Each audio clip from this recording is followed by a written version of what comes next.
Hello Aries, Sun, Moon, Rising, and Venus signs. Kamusta kayo? Sana rin nasa mabuti kayong kalagayan. Welcome back po sa Star Tarot. And kung bago kayo dito, welcome na welcome din kayo. Thank you po sa inyong suporta. I truly appreciate it and God bless you all. Tignan po natin ngayon ang mga messages ninyo. Unahin natin ang mga trinkets for Aries. We have the starfish. Ayan, so napakaganda nito because sinasabi lang nito na you're divinely guided, no? Kaya your intuition will be on point as well dito. Your intuition will be heightened din ngayon dahil may mga gabay, no, na parating sa inyo. May mga papasok na mga guidance, no, from the divine.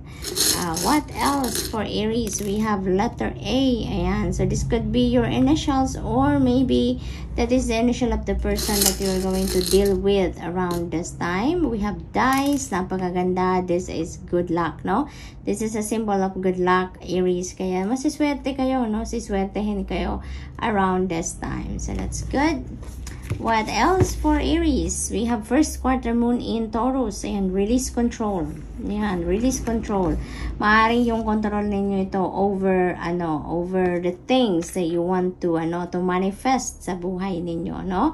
Maaring control yan over the outcome na gusto ninyong makita or ina-expect ninyong makita sa mga ginagawa ninyo, sa mga endeavor ninyo, yung mga ganon. So, you're being asked here to release your control over that and instead, mag-surrender na lang tayo, Aries. Surrender to the natural ebb and flow of life, no?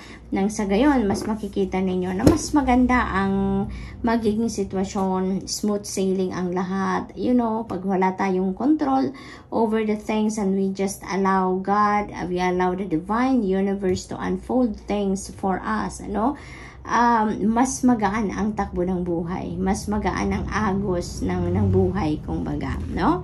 What else for Aries? We have New Moon in Gemini. Think it through. Ayan, pag-isipan ninyong mabuti, no? Maaring isa ito yung pagre-release ng control ninyo over things. Maaring isa yan sa kailangan talaga ninyong pag-isip-isipan. Or maaring isa yan dito sa mga papasok sa isip ninyo na kailangan ninyong pagmuni-munihan. Maaring magkakaroon ng pagbabago dito ng takbo ng isip ang iba sa inyo and you're going to surrender instead of controlling or trying to control what is happening sa buhay ninyo. So think it through. Maari din naman na meron kayong kailangang pagdesisyonan na kailangan ninyong pagmuni-munihan, pag-isipan mabuti, nang sa gayon magkaroon kayo or mag-come up kayo ng mas maganda, fair and sound decision.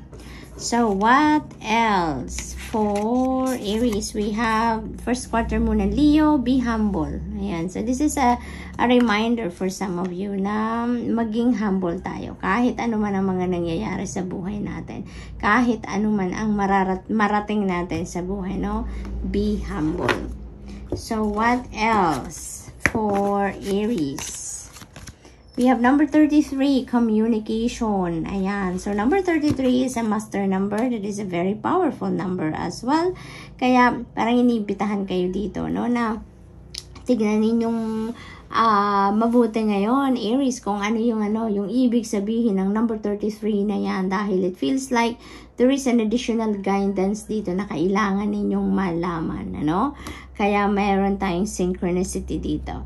So communication, yun ang dito, yung keyword na to. So maybe this is what you need to do right now. Makipag-communicate kayo so that everything goes smoothly, maaari din naman na kailangan ninyo talaga na makipag-communicate din kayo clearly and effectively and make sure that kung ano ang nasa isip ninyo, kung ano ang nasa loob ninyo, yun talaga ang i-express ninyo. Yun talaga ang sabihin ninyo. Put words, sa mga naiisip ninyo at sa mga nararamdaman ninyo nang sa gayon may parating ninyo talaga sa ibang tao, kung ano ang inyong saloobin. Okay? What else? We have number 96, forgiveness. Ayan. So, maaaring itong pinag-iisipan ninyo, nasa tapat niya yung think it through. So, maaaring ito ay isang sitwasyon, nanggagaling kayo sa isang sitwasyon na siguro may hindi kayo pagkakaintindihan with another person. Maaaring nagkaroon dito ng hindi ng disagreement, no? Maaaring nagkaaway, nagkasakitan ng loob, maaaring ganon in the past, no? At maaaring yun ngayon ang pinag-iisipan ninyo, no? Na maaaring ayaw nyo na meron kayong bigat sa loob, ayaw nyo na may hindi kayo kabate, ayaw ninyo nang may hindi kayo pagkakaintindihan with another person. So maaaring yun ang pinag-iisipan din ninyo sa ngayon. Nagmumuni-muni kayo about that, and kaya naman siguro, no? Handa na kayo na magpatawad, handa na kayo na tanggapin na nangyari na ang nangyari, no? At kung paano nangyari yon, no? That is also included doon sa mga pinag-iisipan ninyo ngayon, ano? At handa na kayong mag-forgive, handa na kayong mag-move on, no?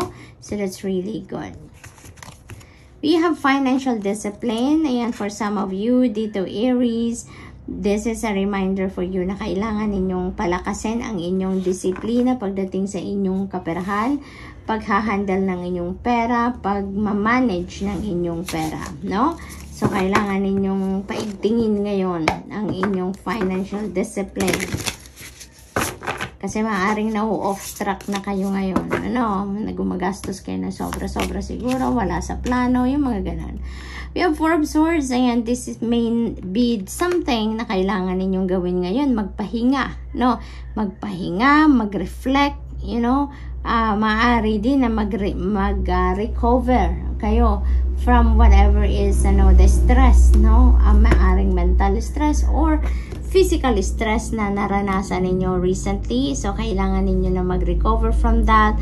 Kailangan ninyo na magpahinga nang sa gayon makapag-recover kayo. Nang sa gayon makapag-replenish kayo ng lost energy ninyo, yung mga ganon, ano? Maaari din ang iba sa inyo dito, kailangan lang talaga ng alam mo yun, kompletong tulog, yung good nutrition, yung mga ganon. Or, ang iba sa inyo siguro, maaari din na mayroong problemang pinagdadaanan at kailangan ninyo na mag-step back muna ng saglit lang, no? Doon sa kung ano man ang nagbibigay sa inyo ng problema or kung anong pinoproblema ninyo. Nang sa gayon, makapag-reflect muna kayo, makapag-isip-isip muna kayo kung ano ang nararapat ninyong gawin. What's going to be your next move, no? About dyan sa inyong hinaharap na problema.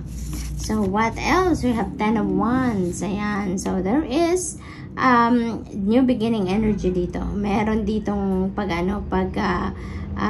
release, no? This is about releasing and purging. So, maaring ang iba sa inyo dito, emotional burden, no? Yung i-release ninyo dito. Dahil meron tayong forgiveness, no? So, maaari talaga na magdedesisyon ang iba sa inyo dito na let go nyo na yung mga bigat sa kalooban ninyo. Yung mga resentments, yung mga emotional wounds, emotional baggages pa na meron kayo. Maaring yun ang gusto nyo nang i-let go ngayon sa buhay ninyo, no? Kaya nang sa gayon, makapag-move on na kayo, makapag-move forward na kayo on a clean slate, no, sa buhay. Maaari din naman na pag-let go ito ng mga sitwasyon katulad ng overwhelming tasks sa trabaho, no?